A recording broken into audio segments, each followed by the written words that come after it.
Hello guys, আসসালামু আলাইকুম। কি অবস্থা সবার? সবাই কেমন আছেন? আজকে আমি আপনাদের সাথে নতুন আরেকটা রেসিপি শেয়ার করতেছি।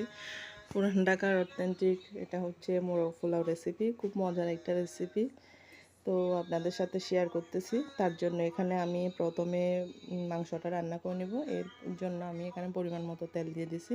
এখানে পেঁয়াজ এবং রসুন একসাথে আমি পেস্ট করে দিয়ে দিছি, চায়ের চামচে প্রায় 3 চামচ মতো দিয়ে দেওয়ার পরে এখন আমি হচ্ছে পরিমাণ মতো লবণ দিয়ে দিব। লবণ দিয়ে দেওয়ার পরে হচ্ছে আমি সবগুলো একটু ভালো করে নেড়ে চেড়ে একটু হচ্ছে কষিয়ে নেব। এরপরে হচ্ছে আমি হলুদ দিয়ে দিব, চায়ের চামচে আধা চামচের চাইতে একটু কম দিয়ে দিব। দিয়ে দেওয়ার পরে আমি মরিচের গুঁড়া দিয়ে দিব অল্প করে, এটা হচ্ছে জাস্ট ফ্লেভারের জন্য।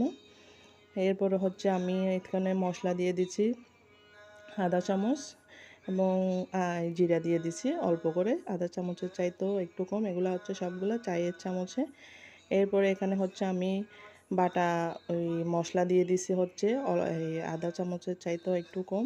এরপরে হচ্ছে আমি এখানে নারকেল বাটা দিয়ে দিছি হচ্ছে আধা চামচের চাইতেও একটু কম, অল্প করে দিয়ে দেওয়ার পরে হচ্ছে আমি একটু ভালো করে নেড়ে চেড়ে পানি দিয়ে হচ্ছে কষিয়ে নেব, যাতে করে মশলাগুলো নিচে লেগে না যায়। এখানে আমি রাঁধুনি মাংসের মশলা দিয়ে দিব অল্প করে, এটা হচ্ছে ফ্লেভারের জন্য। দেন এরপরে হচ্ছে আমি অল্প করে বিরিয়ানির মশলা দিয়ে দিব হচ্ছে অল্প করে, এটা হচ্ছে জাস্ট হচ্ছে ফ্লেভারের জন্য। এগুলো দিলে একটু সুঘ্রাণ হয়, সে কারণে দিয়ে দেওয়ার পরে এখন আমি মশলাটা হচ্ছে ভালো করে কষিয়ে নেব যতক্ষণ পর্যন্ত তেল উঠে বেশি না ওঠে, ততক্ষণ পর্যন্ত আমি কষিয়ে নেব। তেলটা ওই মাংসটা হচ্ছে মশলাটা হচ্ছে আপনি যত কষাবেন তত স্বাদটা হবে, মাংসের স্বাদটাও বেড়ে যাবে, সে কারণে কষায় নেব। এরপরে আমি হচ্ছে তরল দুধ দিয়ে দিব অল্প করে, আধা কাপ মতো তরল দুধ দিয়ে দিব। দিয়ে দেওয়ার পরে এখানে আমি 2টা লেগ পিস নিয়ে নিছি, এটা হচ্ছে দেশি মুরগির 2টা লেগ পিস নিয়ে নিছি। নিয়ে নেওয়ার পরে আমি এগুলো পরিষ্কার করে দিয়ে দিছি। দিয়ে দেওয়ার পরে আমি ভালো করে নেড়ে ছেড়ে নেব। নেড়ে ছেড়ে নেওয়ার পরে আমি সামান্য পরিমাণ পানি দিয়ে প্রায় 10 থেকে 15 মিনিট আমি কষিয়ে নেব।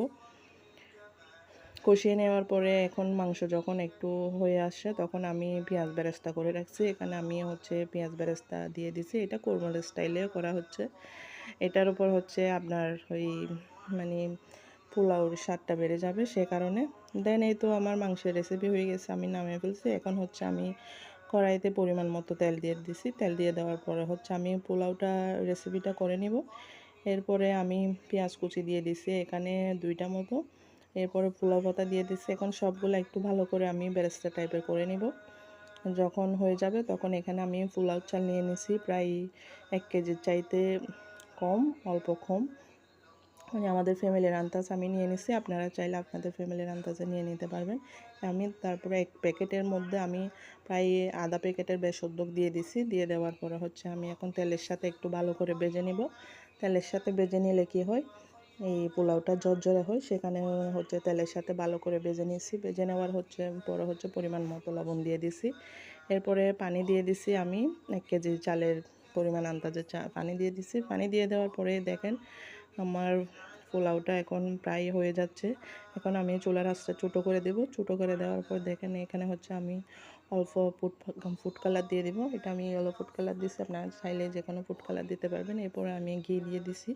ঘি দিয়ে দেওয়ার পর এখন পোলাওটা আমি এখন ঢেকে দিব।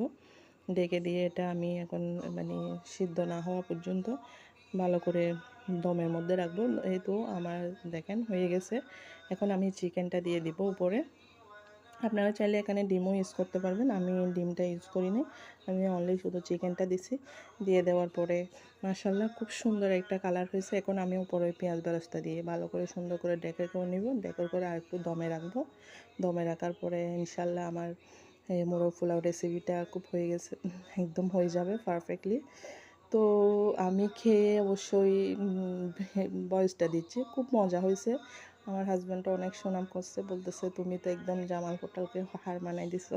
তো সবাই ভালো থাকবেন, সুস্থ থাকবেন, আমার চ্যানেলটা সাবস্ক্রাইব করবেন, আমার পাশে থাকবেন। ইনশাল্লাহ আবার দেখা হবে। আসসালামু আলাইকুম।